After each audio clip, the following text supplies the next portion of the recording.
Assalamualaikum warahmatullahi wabarakatuh. Perkenalkan, nama saya Amalia Intan Safira dengan NIM 1262 dari kelas Hadris Fisika 2A. Di sini saya akan menerangkan materi teknologi pembelajaran chapter using subbab keempat tentang dasar teori penggunaan media dalam pembelajaran. Baiklah, mari kita mulai. Dalam proses belajar ada yang namanya teori belajar. Nah, teori belajar itu sendiri adalah suatu teori yang di dalamnya terdapat tata cara pengaplikasian kegiatan belajar mengajar antara guru dan siswa, perancangan metode pembelajaran yang akan dilaksanakan di kelas maupun di luar kelas. Melalui teori-teori belajar ini, para guru akan dapat memahami bagaimana siswa belajar, kemudian menghubungkan prinsip dan hukumnya dengan teknik mengajar untuk mencapai pembelajaran yang tidak hanya menarik dan bermakna, tetapi juga berkesan bagi para siswa. Pada dasarnya, teori belajar sangatlah banyak, tetapi teori belajar yang sering digunakan oleh beberapa guru ada 4 macam, yaitu teori behavioristik, teori kognitif, teori konstruktivistik, dan teori humanistik. Yang pertama adalah teori behavioristik. Teori behavioris berkembang sejak dekade pertama abad ke-20.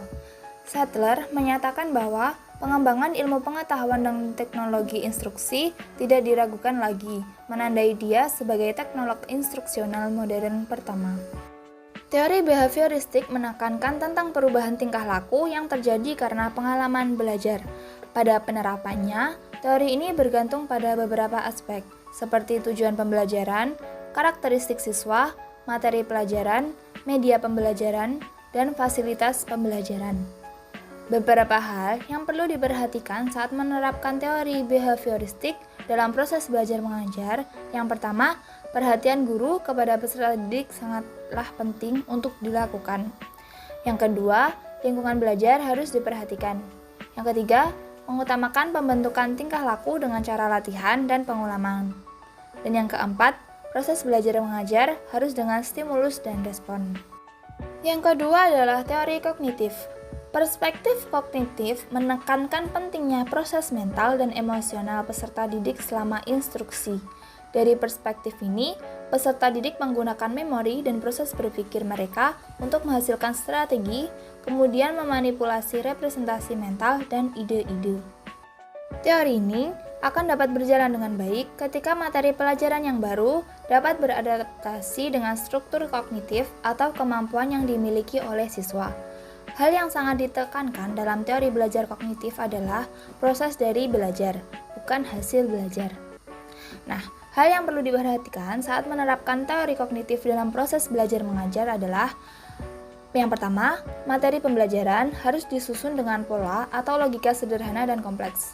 Yang kedua, guru harus memberikan pengarahan sesuai dengan usia siswa, karena mereka bukanlah orang dewasa yang sudah mengerti dan mudah dalam berpikir. Yang ketiga, proses belajar mengajar harus bermakna. Yang keempat, guru harus mengamati perbedaan yang ada pada setiap siswa supaya siswa dapat berhasil mencapai tujuan pembelajaran. Yang ketiga adalah teori konstruktivistik. Teori belajar konstruktivis menekankan sentralitas peserta didik sebagai konstruktor pengetahuan istimewa mereka sendiri, terutama melalui negosiasi dengan orang lain dalam komunitas mereka. Teori konstruktivistik menekankan bahwa seseorang yang belajar memiliki tujuan untuk menemukan bakatnya, menambah pengetahuan atau teknologi, dan lain-lain yang dibutuhkan untuk mengembangkan dirinya. Teori ini membebaskan siswa untuk membimbing sendiri pengetahuan yang dimiliki berdasarkan pengalaman. Beberapa hal yang perlu diperhatikan saat menerapkan teori ini dalam proses belajar mengajar adalah: yang pertama, saat mengajar, sebaiknya guru memberikan kesempatan kepada siswa agar dapat mengeluarkan pendapat dengan bahasanya sendiri.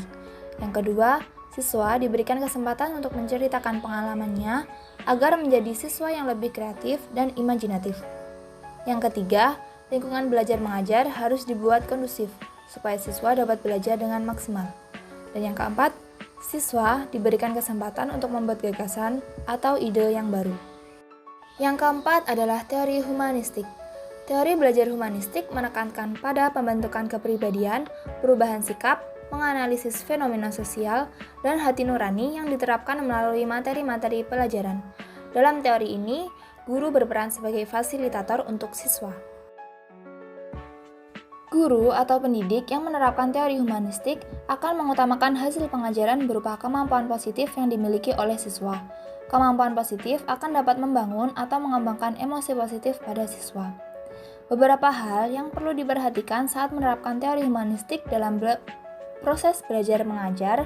Yang pertama, guru harus berusaha untuk menyusun dan mempersiapkan materi-materi pembelajaran lebih banyak agar tujuan belajar mengajar tercapai. Yang kedua, guru harus tetap santai ketika mendengar ungkapan-ungkapan dari murid yang memberitahukan bahwa ada perasaan yang kuat saat belajar mengajar.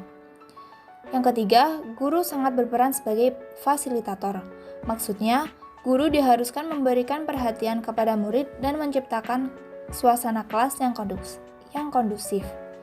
Yang keempat, guru harus bisa mengenali dan menerima kelemahan-kelemahan pada dirinya. Dengan mengenali diri dan mengetahui kelemahan tersebut, maka saat mengajar akan lebih tenang. Yang kelima, guru ditugaskan untuk mengetahui keinginan dari setiap murid, karena keinginan-keinginan yang ada pada setiap murid dapat menambah kekuatan dan mendorong semangat belajarnya.